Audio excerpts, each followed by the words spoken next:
Friday, July 6th. I want to be careful with this. I opened the copy posted next to this video with first sentence says nothing happened this week. Yes, it did, but it's there are a whole bunch of things going on of very large potential consequence, which are not. I mean, they're just cooking, and markets are clearly preoccupied by the potential consequence. First example, long-term interest rates. Mortgage rates have been 4.75, give or take 1/8% since February, held there by Treasury bond yields, which are also low. Meanwhile, the Fed is tightening, raising short-term interest rates, and it's going to do it again probably in September, and probably again around the turn of the year. And it's very strange to watch a paralysis of that kind. The things which markets are watching, and there are two fundamental financial markets. There's the stock market, which is ownership interests in corporations. And there is the bond market, which trades in IOUs. There's, of course, the real estate market, which is bigger than either one, but stock market people are Pollyannas. They're just built that way. If stocks are going up in value, that's the natural course of things. If they're going down, it's temporary. In the bond market, the bond traders make good money whenever something bad happens, and money races to bonds, which pushes their prices up and rates go down. And so I'm often against better angels of our nature. You wake up in the morning hoping something bad happens. It's the bond market people who are on vigilance for how a few major issues are going to cook out. The stock market people are confusing everybody. They've got the sense that an awful lot of the American people are anxious about a variety of things.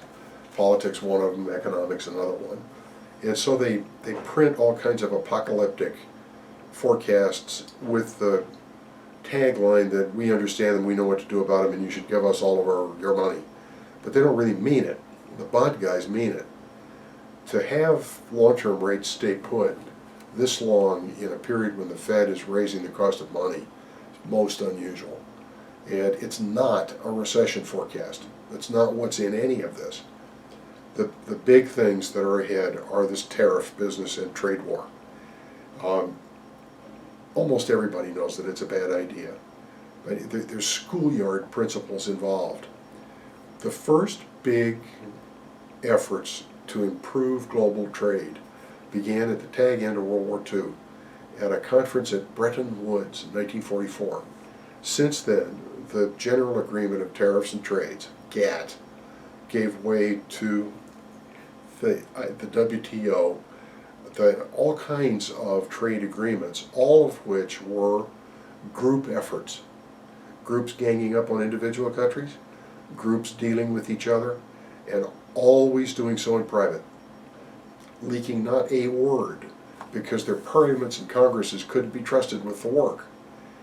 In the nature of tariffs, if you're really good at making something and we are surviving not very good at it, and we're really good at something that you're not good at, arrange a trade. We'll stop protecting our guys who aren't very good at what you're good at, and vice versa.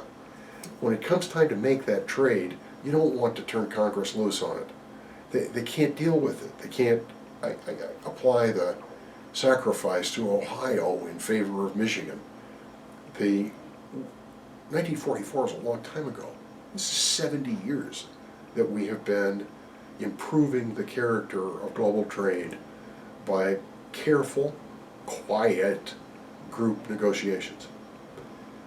Attempting to go one-on-one with China for 500 years was humiliated by the West. That 500-year period ended just 25 years ago. Everybody in China remembers it. The chance of going public and trying to humiliate them, even if you're right about Chinese abuses, zero.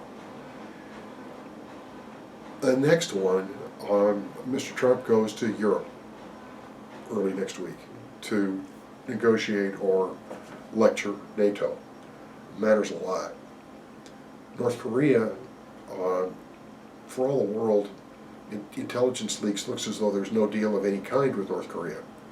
The Secretary of State is now in Pyongyang, and news media report today that he's carrying with him a gift from Donald Trump for Kim Il-jong, which is a CD of Elton John singing Rocket Man. Maybe he has a sense of humor. I don't know. And Mexico now has a new president, elected in a landslide of a kind that Mexico hasn't seen in generations. He has nearly an absolute majority in Mexico's legislature. And trying to go head-to-head to humiliate him isn't going to end well. The Prime Minister of Canada was not terribly popular until Trump took a swing at him, and now he's very popular. They're all just cooking. Nothing has gone bad. Nothing may go bad. But the frozenness in markets says that everybody's just sitting there with their eyes as big as silver dollars watching the proceedings. Next week maybe something will happen. I'll tell you about it. Have a good week.